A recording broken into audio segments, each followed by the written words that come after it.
بہت نرم اور خوشبودار، اور شاید اپنی خوشبو سے زیادہ اپنی وفا پر نازاں۔ ایک شہد کی مکھی روز اس کے پاس آتی، پھول اسے دیکھ کر کھل اٹھتا۔ وہ سمجھتا تھا یہ میرے پاس صرف رس لینے نہیں آتی، شاید اسے مجھ سے محبت ہے۔ مکھی آتی، پھول کے گرد منڈاتی، اس کے اندر اترتی، اس کا رس پیتی، اور پھول ہر بار اسے پہلے سے زیادہ رس دے دیتا۔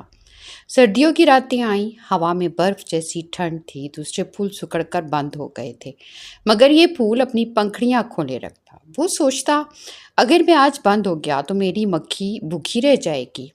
وہ پوری رات سردی سہتا، اپنی خوشبو اور رس محفوظ رکھتا، صرف اس لیے کہ صبح مکھی آئے اور خالی واپس نہ جائے۔ مکھی آتی رہی، دن گزرتے گئے، پھول کمزور ہوتا گیا، مگر اس نے کبھی یہ نہیں کہا کہ آج میرے پاس رس رہی ہیں، کل آنا۔ وہ اپنا آخری قطرہ بھی دے دیتا۔ پھر ایک دن مکھی نے دیکھا کہ اس کا چھتا بھر چکا ہے اور اب اسے پھول کی ضرورت نہیں تھی۔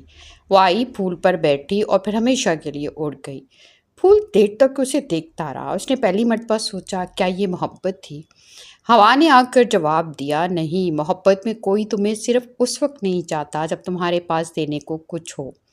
پھول خاموش ہو گیا۔ اسے اب سمجھ آیا کہ وہ مکھی کو محبت سمجھتا رہا، مکھی اسے ضرورت۔ دنیا میں کچھ لوگ بھی ایسے ہی ہوتے ہیں، وہ تمہاری تنہائی میں نہیں آتے، تمہاری دولت، تمہاری طاقت، تمہاری خوبصورتی، تمہاری شہرت، تمہاری ضرورت یا تمہاری محبت دیکھ کر آتے ہیں۔ تم انہیں اپنا سمجھ کر اپنا موسم بدل دیتے ہو، ان کے لیے دھوپ سہتے ہو، سرد راتیں کاٹتے ہو، اپنی نیند قربان کرتے ہو، اپنی خوشیاں بانٹتے ہو اور اپنا آخری قطرہ بھی دے دیتے ہو، مگر جس دن ان کا مطلب پورا ہو جائے وہ ایسے چلے جاتے ہیں جیسے تم کبھی ان کی زندگی میں تھے ہی نہیں۔ اور سب سے بڑا المیہ یہ نہیں کہ وہ چلے گئے، المیہ یہ ہے کہ تم انہیں جاتے ہوئے بھی محبت سمجھتے رہے۔ یاد رکھو، ہر وہ شخص جو تمہاری خوشبو کی تعریف کرے، ضروری نہیں کہ اسے پھول سے محبت ہو۔